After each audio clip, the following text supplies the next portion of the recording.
Aujourd'hui, on ouvre ensemble la case numéro 8 de notre calendrier de l'Avent. Et pour bien commencer cette nouvelle semaine de décembre, je vous propose un nouveau patron pour les personnes qui sont fans de cuisine. Bon, je pense que vous avez deviné, mais c'est bien un tablier de cuisine que l'on va faire aujourd'hui. Quand j'étais enfant, j'adorais cuisiner avec toute ma famille et c'est toujours le cas aujourd'hui. C'est pour ça que le patron, il est disponible en version adulte, mais aussi en version enfant. Donc si le patron t'intéresse, tu peux le retrouver directement sur mon site atelierjumadi.fr. Et petite précision, ce tablier il est entièrement doublé pour avoir des finitions impeccables et avoir un tablier 2 en 1. Maintenant, on va le réaliser ensemble. Première étape, on va réaliser la poche. Sur ma version, la poche est arrondie, mais après réflexion, j'ai modifié en faisant des petits angles pour que ce soit beaucoup plus joli. Donc vous venez surfiler la totalité de votre pièce poche. Après avoir surfilé votre poche, sur le haut de celle-ci, vous allez venir replier une première fois sur 1 cm, vous marquez ce pli au fer à repasser et vous repliez une deuxième fois, mais cette fois-ci sur 2 cm pour créer un ourlet. Et pour maintenir l'ourlet en place, on fait une piqûre-nervure. Après avoir fait votre ourlet, on va venir replier sur 1 cm tous les bords de notre poche pour pouvoir créer notre poche plaquée. Et comme je vous ai dit en début de vidéo, la mienne a les bords arrondis, mais pour vous, j'ai fait des bords plats parce que je trouve que c'est beaucoup plus facile de les replier sur 1 cm et le résultat est plus joli. Vous voyez sur la vidéo, je m'en suis rendu compte, du coup, j'ai changé. Ok, notre poche est préparée, on la met de côté et on va maintenant faire les lanières. On commence par réaliser la petite lanière qu'il y aura au niveau du cou. Cette lanière, on vient la plier en deux, endroit contre endroit, et on assemble le bord que l'on a plié à 1 cm et vous pouvez également le surfiler si celui-ci s'effiloche beaucoup. Après l'avoir assemblé et surfilé, il faut qu'on le retourne sur son endroit. Pour ça, c'est tout simple, on se munit d'une épingle à nourrice,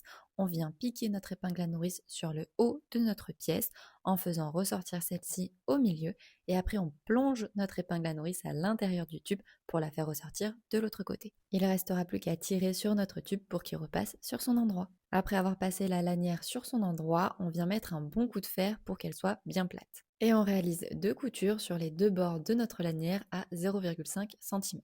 Après avoir fait les coutures, on se munit de notre boucle coulissante et on va venir la passer sur notre lanière. De la même façon que moi sur la vidéo, donc elle passe dans la lanière comme une boucle coulissante classique. Et ensuite, on plie notre sangle en deux et on la maintient comme ça avec une couture à 0,5 cm si on le souhaite. On s'occupe maintenant de nos trois autres lanières, c'est-à-dire les deux lanières de taille et la grande lanière du tour de cou.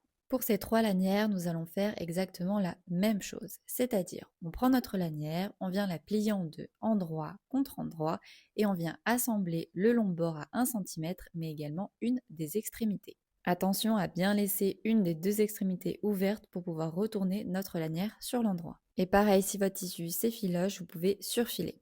Une fois que vous avez fait vos coutures sur vos trois lanières, il faut les passer sur son endroit. Je vous montre ma petite technique pour que ce soit facile. Je me munis d'une paille et d'une baguette en bois. Il faut que la baguette puisse rentrer dans la paille. Je rentre la paille à l'intérieur de l'une de mes sangles jusqu'au bout pour aller au niveau de la partie qui est refermée.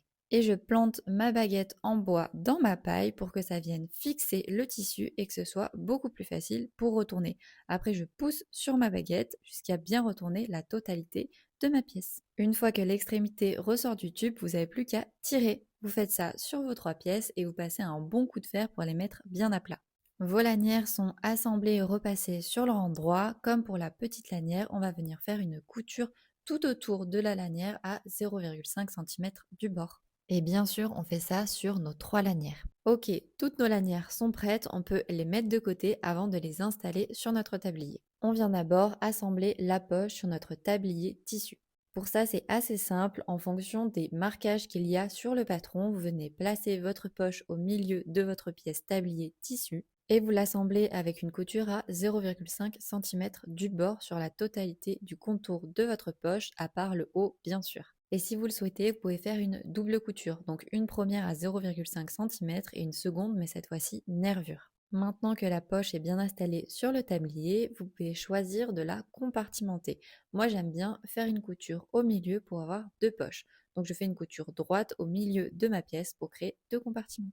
La poche, c'est fait, on passe maintenant aux lanières sur le haut de notre tablier. Sur la partie gauche du haut de votre tablier, venez placer endroit contre endroit votre petite lanière. Et sur la partie droite du haut de votre tablier, placez la longue lanière. Attention, les deux lanières doivent être positionnées 1 cm après le bord de notre tablier pour laisser les marges de couture libres. Les marges de couture doivent rester libres au niveau des côtés pour pouvoir assembler la doublure au tablier. Donc on pense à laisser les 1 cm disponibles. Vous pouvez maintenant assembler vos lanières à 0,5 cm sur le tablier. Pour les lanières de taille, c'est la même chose. On vient les placer endroit contre endroit sur le côté de notre tablier en dessous de l'arrondi. Bien sûr, on pense à placer le côté brut de notre lanière contre le tablier. Et c'est pareil que les autres lanières, on laisse 1 cm de marge de couture libre juste au-dessus de notre lanière pour pouvoir l'assembler facilement à notre doublure. Et on l'assemble à notre tablier avec une couture à 0,5 cm.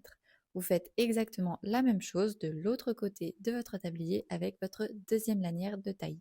Toutes nos lanières sont bien assemblées, on peut maintenant placer notre doublure endroit contre endroit sur notre tablier. Et on l'assemble à 1 cm du bord sur tout le tour de notre tablier en laissant une ouverture d'environ 10 cm sur le bas de celui-ci. Cette ouverture nous servira à retourner notre tablier sur son endroit. Une fois que notre doublure est bien assemblée à notre tablier, on peut venir dégarnir les angles et cranter les arrondis de celui-ci. Après ça, vous pouvez le retourner sur son endroit avec le trou que vous avez laissé sur le bas du tablier. On pense à bien faire ressortir tous nos angles et on passe un bon coup de fer pour qu'il soit bien plat. Il ne nous reste plus qu'à refermer le trou que l'on a laissé sur le bas du tablier. Pour ça, je vous propose 3 solutions.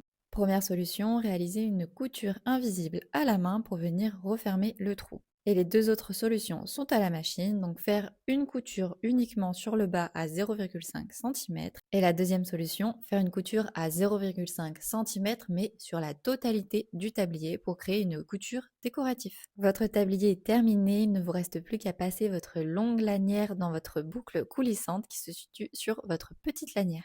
Et pour éviter que votre longue lanière ne bouge, vous pouvez faire un nœud juste en dessous de la boucle coulissante. Et voilà, votre tablier est terminé. J'espère que cette nouvelle case du calendrier de l'Avent vous plaît. N'hésitez pas à me le dire en commentaire. Si vous n'êtes toujours pas abonné à mon compte, pensez à vous abonner pour ne rater aucune case du calendrier de l'Avent. Et moi, je vous dis à demain pour une nouvelle surprise.